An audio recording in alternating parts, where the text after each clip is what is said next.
جی السلام علیکم دوستو، آپ کو پتہ ہے یہ والی سیریز لیکچر اسلامیات اور باقی جو بھی ایم سی کیوز والے پیپر ہوتے ہیں جہاں پہ اسلامیات کا پورشن ہوتا ہے، آپ کو پتہ ہے ہر ایک جو امتحان ایم سی کیوز بیسڈ ہوتا ہے اس میں کوئی 10 سے 20 نمبر اسلامیات کے آپشن، اسلامیات کا پرپورشن ہوتا ہے اس کے اندر، تو ان سب کے لیے کافی زیادہ فائدہ مند ہے کیونکہ کسی بھی بندے نے اب تک، کسی بھی اکیڈمی نے اب تک یہ والی اس طرح سے شارٹ نوٹس اور کمپریہنسولی اس طرح سے اس کو نہیں ڈیل کیا ہو۔ غزوہ احد میں شرکت کے لیے مسلمانوں کی تعداد 1000 تھی، لیکن یہ تعداد 700 رہ گئی۔ بتائیے کیسے؟ تو یہ جو 300 منافقین تھے نا، 300 منافق تھے، وہ الگ ہو گئے تھے مشہور منافق عبداللہ بن ابی سلول کی سازش پر۔ بتائیے حضور اکرم صلی اللہ علیہ وآلہ وسلم نے احد کے بارے میں کیا فرمایا؟ احد وہ پہاڑ ہے جو ہم سے محبت کرتا ہے اور جس سے ہم محبت کرتے ہیں۔ یہ مدینہ منورہ سے 3 میل کی مسافت پر ہے احد پہاڑ۔ اسلامی لشکر کے عقبہ درہ یعنی کہ بیک ڈور جو تھا نا، دا انٹرنس فرام دا بیک میں حضور صلی اللہ علیہ وآلہ وسلم نے کتنے تیر انداز مقرر فرمائے تھے غزوہ بدر کے اندر؟ تو 50 تیر انداز تھے جو کہ عبداللہ بن جبیر رضی اللہ تعالیٰ عنہ کی قیادت میں تھے۔ یہ درہ جبل رماتہ پر تھا، اس کو جبل رحمت بھی کہتے ہیں۔ کس موقع پر آپ نے یہ الفاظ بولے کہ پیغمبر جب ہتھیار پہن لیتا ہے تو اس وقت تک نہیں اتارتا جب تک اللہ تعالیٰ اس کے اور اس کے دشمن کے درمیان فیصلہ نہ کرتے؟ وہ غزوہ احد کے موقع پر فرمایا تھا۔ حضور صلی اللہ علیہ وآلہ وسلم نے تیر اندازوں سے کیا فرمایا تھا؟ آپ صلی اللہ علیہ وآلہ وسلم نے فرمایا کہ فتح ہو یا شکست، درے پر ڈٹے رہنا جب تک میں تمہیں خود نہ بلاؤں۔ غزوہ احد میں کتنے مسلمان شہید ہوئے؟ 70 مسلمان شہید ہوئے جبکہ 30 کافر مارے گئے۔ غزوہ احد میں حضرت طلحہ رضی اللہ تعالیٰ عنہ کے جسم کا سب سے زیادہ کون سا حصہ زخمی ہوا؟ تو ان کا سب سے زیادہ ہاتھ زخمی ہوا کیونکہ تیر روک روک کر ہاتھ چھلنی ہو گیا تھا۔ غزوہ احد میں ذرہ کی کتنی کڑیاں حضور صلی اللہ علیہ وآلہ وسلم کے چہرے اقدس میں گڑ گئیں؟ 2۔ حضرت ابو عبیدہ رضی اللہ تعالیٰ عنہ نے نکالی تھی، 2 دانت ابو عبیدہ کے گر گئے تھے۔ غزوہ احد میں کن صحابی رضی اللہ تعالیٰ عنہ کو حضور صلی اللہ علیہ وآلہ وسلم کو تیر نکال کر دیتے اور وہ انہیں چلاتے تھے؟ حضرت سعد بن ابی وقاص رضی اللہ تعالیٰ عنہ۔ غزوہ احد کے لیے کفار کی جنگی تیاری کی اطلاع کس نے دی تھی؟ حضرت عباس رضی اللہ تعالیٰ عنہ بن عبد المالک نے مکہ مکرمہ سے دی تھی۔ عباس رضی اللہ تعالیٰ عنہ سب سے آخری مہاجر بھی ہیں۔ ان واحد صحابی رضی اللہ تعالیٰ عنہ کا نام بتائیے جن کی پامردی، جانثاری اور جوش و جذبہ دیکھ کر حضور صلی اللہ علیہ وآلہ وسلم نے فرمایا میرے ماں باپ تم پر فدا ہوں۔ اللہ اکبر، بہت بڑی بات ہے۔ تو وہ تھے حضرت سعد بن ابی وقاص رضی اللہ تعالیٰ عنہ۔ انہوں نے اپنے تیروں سے حضور صلی اللہ علیہ وآلہ وسلم کی حفاظت فرمائی، جبکہ سب سے پہلے مہاجر ابو سلمہ ہیں۔ غزوہ احد میں کن صحابی رضی اللہ تعالیٰ عنہ کے لیے آپ صلی اللہ علیہ وآلہ وسلم نے فرمایا تم پر جنت واجب ہو گئی اور جو چلتا پھرتا شہید دیکھنا چاہے اسے دیکھ لے؟ تو وہ تھے حضرت سیدنا طلحہ بن عبداللہ رضی اللہ تعالیٰ عنہ۔ غزوہ احد میں کون سے صحابی رضی اللہ تعالیٰ عنہ نے حضور صلی اللہ علیہ وآلہ وسلم سے مشابہت، ریزمبلنس رکھتے تھے؟ وہ کون سے صحابی تھے رسول صلی اللہ علیہ وسلم سے مشابہت رکھتے تھے؟ تو وہ تھے حضرت معصب بن عمیر رضی اللہ تعالیٰ عنہ۔ ان کی شہادت کی وجہ سے آپ صلی اللہ علیہ وآلہ وسلم کی شہادت کا شبہ ہوا تھا۔ حضور صلی اللہ علیہ وآلہ وسلم نے غزوہ احد میں کس کو قتل کیا؟ تو وہ تھے ابی بن خلف کو۔ یہ واحد شخص ہے جو آپ صلی اللہ علیہ وآلہ وسلم کے ہاتھ سے قتل ہوا پوری حیات رسول میں، کیونکہ اس نے آپ صلی اللہ علیہ وآلہ وسلم کو مکہ میں قتل کی دھمکی دی ہوئی تھی۔ تو وہ ابی بن خلف بندہ ہے۔ کافی اہم ہے یہ سوال کہ جس کو رسول صلی اللہ علیہ وسلم، واحد بندہ ہے جس کو رسول صلی اللہ علیہ وسلم نے قتل کیا تھا۔ غزوہ احد میں قریش کا علمبردار کون تھا؟ تو وہ حضرت طلحہ بن ابی طلحہ رضی اللہ تعالیٰ عنہ تھے۔ غزوہ احد میں بتائیے کون سا راہب کافروں کے ساتھ تھا؟ تو وہ ابو عامر فاسق تھا۔ قریش نے جنگ کی تیاری کے لیے کتنا مال بیچا؟ تو انہوں نے مقدار 1000 اونٹ اور 50,000 دینار بیچا، جو غزوہ بدر کے بعد قافلہ ابو سفیان کا کل سامان تھا وہ سارا جنگ کے لیے رکھ دیا گیا تھا۔ بتائیے قریش کے سپہ سالار کون تھا غزوہ بدر کے اندر؟ وہ ابو سفیان تھا۔ غزوہ احد میں مکی لشکر جب ابوا کے مقام پہ پہنچا تو کس نے یہ تجویز دی کہ حضور صلی اللہ علیہ وآلہ وسلم کی والدہ مائدہ کی قبر اکھیڑی جائے؟ وہ ابو سفیان کی بیوی ہند بنت عتبہ نے دی تھی، لیکن یہ تجویز منظور نہ ہوئی احد میں جاتے ہوئے۔ بتائیے مدینہ منورہ میں نماز کی امامت کے لیے کسے مقرر کیا گیا؟ حضرت لبابہ رضی اللہ تعالیٰ عنہ کو غزوہ احد کے موقع پر مقرر فرمایا گیا۔ حضرت ابن مکتوم رضی اللہ تعالیٰ عنہ کو غزوہ بدر میں امامت کے لیے مقرر فرمایا گیا تھا۔ کافر فوج کا حوصلہ بلند کرنے کے لیے کافر عورتیں کیا گاتی تھیں؟ رزمیہ اشعار گاتی تھیں کافر فوج کا حوصلہ بلند رکھنے کے لیے۔ بتائیے جنگ احد کا پہلا ایندھن کون تھا؟ وہ کافر علمبردار طلحہ بن ابی طلحہ۔ طلحہ بن ابی طلحہ کس صحابی کے ہاتھوں قتل ہوا؟ وہ حضرت زبیر بن عوام رضی اللہ تعالیٰ عنہ کے ہاتھوں قتل ہوا۔ بتائیے اس کے قتل کے منظر کو دیکھ کر رسول اللہ صلی اللہ علیہ وآلہ وسلم نے کیا فرمایا؟ انہوں نے فرمایا ہر نبی کا ایک حواری ہوتا ہے اور میرے حواری زبیر ہیں رضی اللہ تعالیٰ عنہ۔ بنو عبد الدار کے پرچم بردار کے یکے بعد دیگرے کتنے افراد ہلاک ہوئے؟ وہ 10 افراد ہلاک ہوئے تھے۔ ان کے بعد حبشی غلام ثواب نے پرچم سنبھالا لیکن وہ بھی مارا گیا۔ بتائیے غزوہ احد میں حضرت حمزہ رضی اللہ تعالیٰ عنہ کس کے ہاتھوں شہید ہوئے؟ وحشی بن حرب کے ہاتھوں۔ وحشی بن حرب کس کا غلام تھا؟ جبیر بن مطعم کا وہ غلام تھا، بعض نے کہا ہندہ کا غلام تھا۔ ان صحابی رضی اللہ تعالیٰ عنہ کا نام بتائیے جو بیوی سے ہم آغوش ہوئے تھے لیکن جنگ کی صدا بلند ہونے پر محاذ پر چلے گئے اور شہید ہو گئے۔ وہ حضرت حنظلہ الغسیل الملائکہ تھے، فرشتوں سے غسل دیے گئے، ان کا لقب ہے۔ حضرت حنظلہ رضی اللہ تعالیٰ عنہ کس کے ہاتھوں شہید ہوئے؟ شداد بن اوس کافر کے ہاتھوں شہید ہوئے تھے۔ مشرکین جب چھوٹے اسلامی لشکر سے شکست کھا گئے تو تیر اندازوں نے کیا خوفناک غلطی کی؟ تو انہوں نے مسلمان تیر اندازوں نے اپنی جگہ چھوڑ دی اور دشمن کا مال غنیمت لوٹنے لگ گئے۔ اجتہادی غلطی ہوئی، پیغمبر کے حکم کے سامنے اجتہاد سے کام نہیں لیتے ہیں۔ جب 40 تیر اندازوں نے اپنی جگہ چھوڑ دی اور مسلمانوں کی پشت خالی ہوئی تو وہاں کتنے صحابی رضی اللہ تعالیٰ عنہ باقی رہ گئے؟ تو وہ حضرت عبداللہ بن جبیر رضی اللہ تعالیٰ عنہ اور ان کے 9 ساتھی باقی رہ گئے جن کو خالد بن ولید کے دستے نے شہید کر دیا۔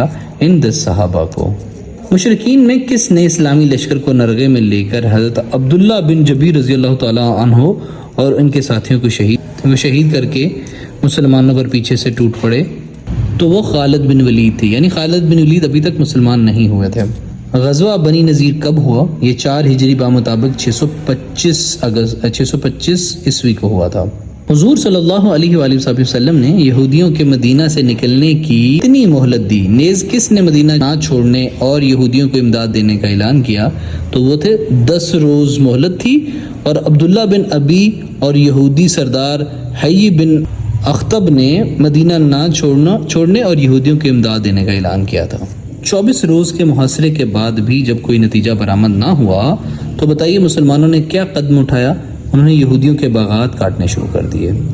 جب عبداللہ بن ابی نے یہودیوں کی کوئی مدد نہ کی تو بتائیے یہودی مدینہ چھوڑ کر کہاں چلے گئے؟ وہ مدینہ چھوڑ کر خیبر چلے گئے۔ کس جرم میں بنو نذیر کو مدینہ چھوڑنا پڑا؟ تو حضور صلی اللہ علیہ وآلہ وسلم کے اقدام قتل، مرڈر اٹیک اور بغاوت کے سلسلے میں بنو نذیر کا جو قبیلہ تھا اس کو مدینہ چھوڑ کے جانا پڑا، مدینہ چھوڑنا پڑا، اور یہ غزوہ احد میں بغاوت بھی انہوں نے کی تھی۔ غزوہ بنی نذیر کے وقت حضور صلی اللہ علیہ وآلہ وسلم نے کسے مدینہ کا حاکم مقرر کیا؟ تو وہ تھے حضرت ابن مکتوم رضی اللہ تعالیٰ عنہ۔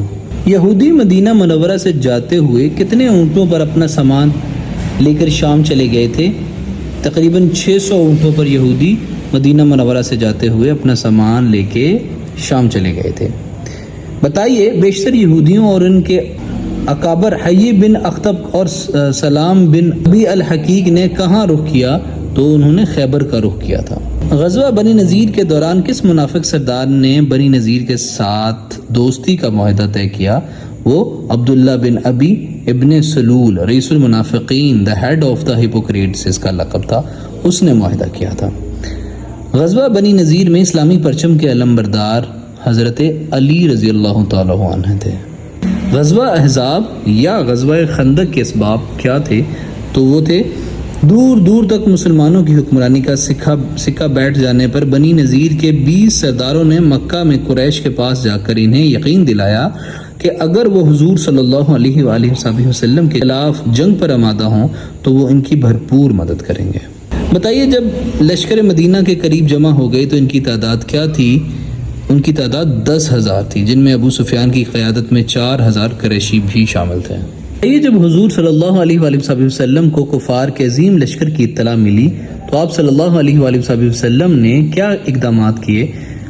تو آپ صلی اللہ علیہ وآلہ وسلم نے ہر 10 افراد کو 40 ہاتھ خندق کھودنے کا کام سونپا۔ بتائیے خندق کھودنے کا مشورہ کن صحابی رضی اللہ تعالیٰ عنہ نے دیا تھا؟ تو وہ حضرت سلمان فارسی تھے جنہوں نے خندق کھودنے کا مشورہ دیا تھا۔ بتائیے مدینہ منورہ کا حاکم کسے مقرر کیا گیا تھا؟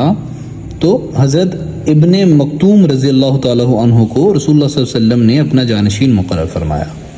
بتائیے قریش کی جماعت کے کن افراد نے ایک تنگ جگہ سے خندق پار کر لی تھی؟ تو وہ تھے عمرو بن عبدود، اکرمہ بن ابی جہل اور زرار بن خطاب نے وہ خندق پار کر لی تھی۔ بتائیے عمرو بن عبدود کو کس صحابی رضی اللہ تعالیٰ عنہ نے قتل کیا تھا؟ تو حضرت علی رضی اللہ تعالیٰ عنہ نے عمرو بن عبدود کو قتل کر دیا تھا۔ مشرکین نے حضور صلی اللہ علیہ وآلہ وسلم کو کن نمازوں کی ادائیگی سے مصروف رکھا؟ ظہر، عصر، مغرب اور عشاء کی نمازوں سے مصروف رکھا۔ چنانچہ آپ صلی اللہ علیہ وسلم نے یہ ساری نمازیں یکجا پڑھ لی تھیں۔ بتائیے دو بدو جنگ کی نوبت کیوں نہ آئی؟ چونکہ دونوں فوجوں کے مابین خندق تھی اس لیے 10 بدس جنگ کی نوبت نہ آئی، البتہ تیر اندازی کا سلسلہ جاری رہا۔ تیر اندازی کے دوران مشرکین کے 10 افراد ہلاک ہوئے اور مسلمانوں میں سے کتنے مسلمانوں نے شہادت کا درجہ حاصل کیا؟ وہ صرف 6 مسلمانوں یا 4 مسلمانوں نے غزوہ خندق کے دوران شہادت کا درجہ حاصل کیا۔ غزوہ احزاب کے نام پہ قرآن حکیم کی کون سی صورت نازل ہوئی؟ سورہ احزاب۔ غزوہ خندق کب ہوا؟ یہ 5 ہجری موسم سرما میں ہوا تھا۔ غزوہ بنو قریظہ غزوہ خندق سے پہلے ہوا یا بعد میں؟ اس کے اسباب بھی بیان کریں۔ تو وہ غزوہ خندق کے بعد ذی قعدہ 5 ہجری کو یا 5 ہجری کو خندق بھی ہوئی تھی، اس کے بعد ذی قعدہ 5 ہجری کو مسلمانوں اور یہودیوں کے مابین میثاق مدینہ کی روح سے یہ معاہدہ ہوا تھا۔ قریش کے مسلمانوں پر حملہ کی صورت میں وہ مسلمانوں کی امداد کریں گے، لیکن غزوہ خندق میں یہودیوں نے یہ معاہدہ توڑ دیا، لہٰذا رسول اللہ صلی اللہ علیہ وآلہ وسلم نے یہودیوں کا قلع کما کرنا ضروری سمجھا۔ جب مسلمانوں نے یہودیوں سے کہا کہ وہ خود کو ان کے حوالے کر دیں تو بتائیے یہودیوں نے کیا کہا؟ تو انہوں نے خود کو حوالے نہ کرنے کا جواب دیا۔ مدینہ منورہ میں حضور صلی اللہ علیہ وآلہ وسلم نے کسے اپنا نائب مقرر فرمایا؟ تو وہ حضرت ابن ام مکتوم رضی اللہ تعالیٰ عنہ تھے۔ کتنے صحابی رضی اللہ تعالیٰ عنہ نے بنو قریظہ کا محاصرہ کیا تھا؟ وہ 3,000 خندق والے صحابہ کرام تھے۔ یہودیوں نے صلح کی درخواست کے ساتھ کسے ثالث بنانے کے لیے کہا تھا؟ حضرت سعد بن معاذ رضی اللہ تعالیٰ عنہ کو کہا تھا۔ آپ نے فرمایا ان کے وصال پر زمین و آسمان روئے تھے۔ ثالث یا آربیٹریٹر کے فیصلے کے مطابق کتنے مرد قتل کیے گئے؟ 6 یا 700 کے قریب۔ عورتوں اور بچوں کو قیدی بنا لیا گیا۔ مسلمانوں نے جب یہود کا محاصرہ سخت کر دیا تو بتائیے یہودی سردار عب بن اسد نے ان کے سامنے کیا شرائط رکھی؟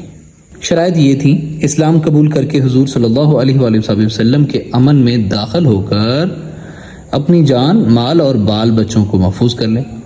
2 اپنے بیوی بچوں کو اپنے ہاتھوں قتل کر دیں، پوری قوت سے مسلمانوں کے ساتھ ٹکرا جائیں یا فتح پائیں یا سب مارے جائیں، کیونکہ مسلمانوں کو ہفتے کے روز یہودیوں سے کوئی خطرہ محسوس نہ ہوا کرتا تھا، کیونکہ ہفتہ یہودیوں کی عبادت کا خاص دن ہے۔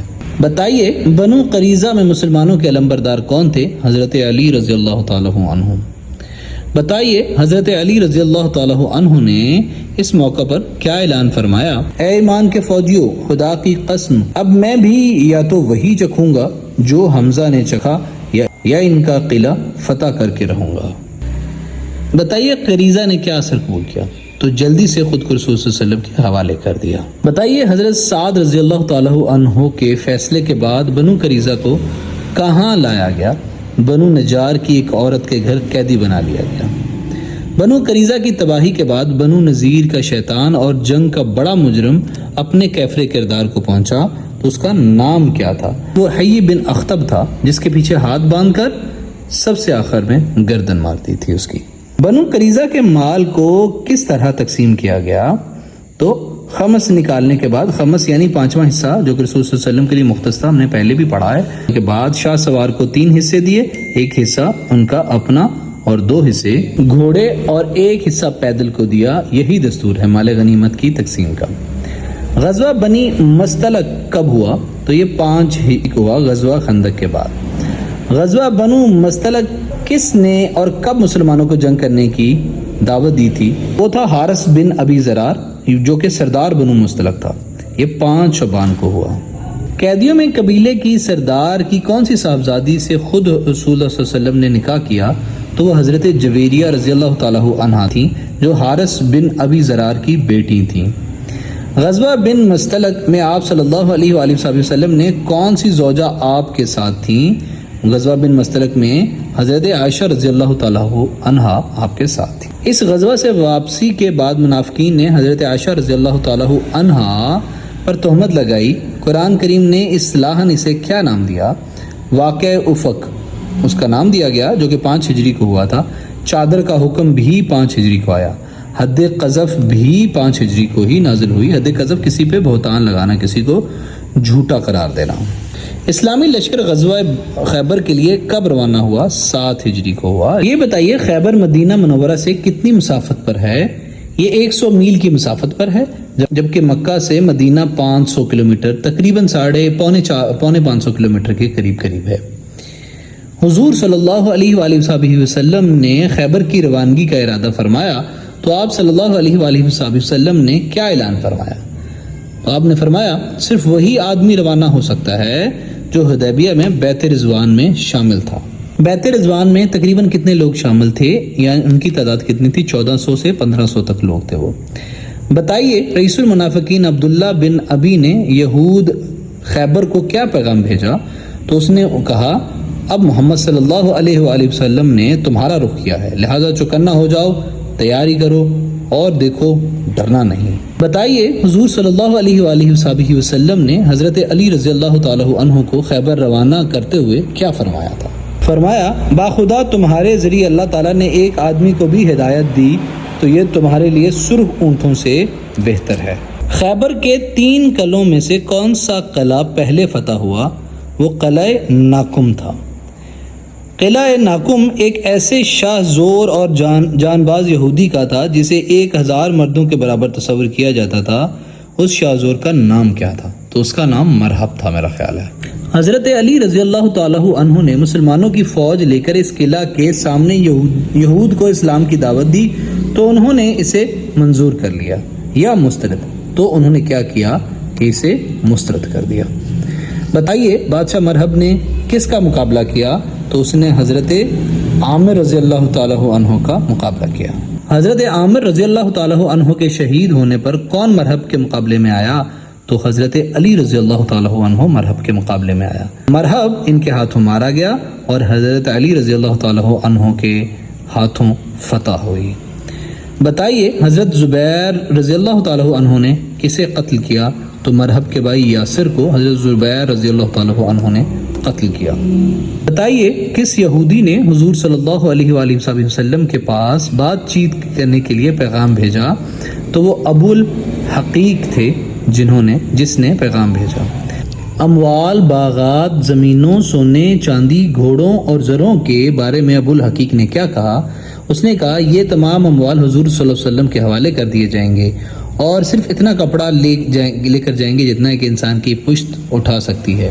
حضور صلی اللہ علیہ وآلہ وسلم نے جب یہود کو خیبر سے جلا وطن کرنے کا ارادہ فرمایا تو یہودیوں نے حضور صلی اللہ علیہ وآلہ وسلم سے کیا درخواست کی کہ انہیں یہیں رہنے دیا جائے؟ حضور صلی اللہ علیہ وآلہ وسلم نے کس شرط پر یہودیوں کو خیبر کے علاقے میں رہنے کی درخواست منظور کر لی؟ تو وہ یہ تھی کہ ساری کھیتی اور تمام پھلوں کی پیداوار کا آدھا حصہ مسلمانوں کو دیا جائے۔ خیبر کی تقسیم کتنے حصوں میں کی گئی تھی؟ خیبر کی تقسیم 36 حصوں میں کی گئی تھی۔ ہر حصہ 100 حصوں پر مشتمل تھا، یعنی کہ ہاف مسلمانوں کے لیے تھا۔ بتائیے حضور صلی اللہ علیہ وآلہ وسلم نے غزوہ خیبر کی کس قیدی خاتون سے نکاح فرمایا؟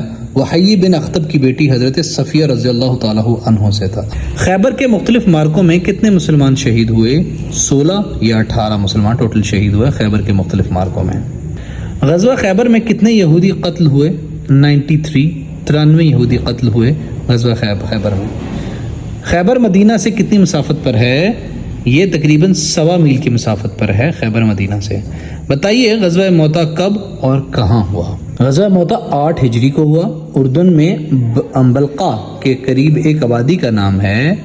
یہ دور نبوت کی پہلی جنگ ہے جو رومیوں کے خلاف ہوئی، مطلب رومیوں کے خلاف it was a first war. اس المناک واقعے کے بعد رسول اللہ صلی اللہ علیہ وآلہ وسلم نے کیا قدم اٹھایا؟ تو انہوں نے حضرت زید بن حارثہ رضی اللہ تعالیٰ عنہ کی قیادت میں 3000 کا اسلامی لشکر تیار فرمایا۔ بتائیے حضرت زید بن حارثہ رضی اللہ تعالیٰ عنہ کے بعد کن کو سپہ سالار مقرر کیا گیا؟ تو وہ جعفر رضی اللہ تعالیٰ عنہ کو، اور جعفر رضی اللہ تعالیٰ عنہ کے بعد عبداللہ بن رواح رضی اللہ تعالیٰ عنہ کو سپہ سالار مقرر کیا گیا۔ بتائیے اسلامی لشکر کو حضور صلی اللہ علیہ وآلہ وسلم نے کیا وصیت فرمائی؟ تو آپ نے فرمایا حضرت حارث بن عمیر رضی اللہ تعالیٰ عنہ کی جائے شہادت پر پہنچ کر وہاں کے مقامی باشندوں کو اسلام کی دعوت دی جائے، اگر وہ اسلام قبول کریں تو ٹھیک، ورنہ اللہ سے مدد مانگ کر لڑائی کریں، کیونکہ جنگ موتا آپ صلی اللہ علیہ وآلہ وسلم کے قاصد حارث بن عمر کے قتل ہونے پر ہی ہوئی تھی۔ مسلمانوں نے 2 لاکھ کے لشکر سے ٹکرانے کے لیے کیا قدم اٹھایا؟ تو کیا کیا آپ نے؟ سپہ سالار حضرت عبداللہ بن رواح رضی اللہ تعالیٰ عنہ نے فرمایا خدا کی قسم جس چیز سے آپ کترا رہے ہیں یہی تو وہی شہادت ہے جس کے طلب میں آپ نکلے ہیں۔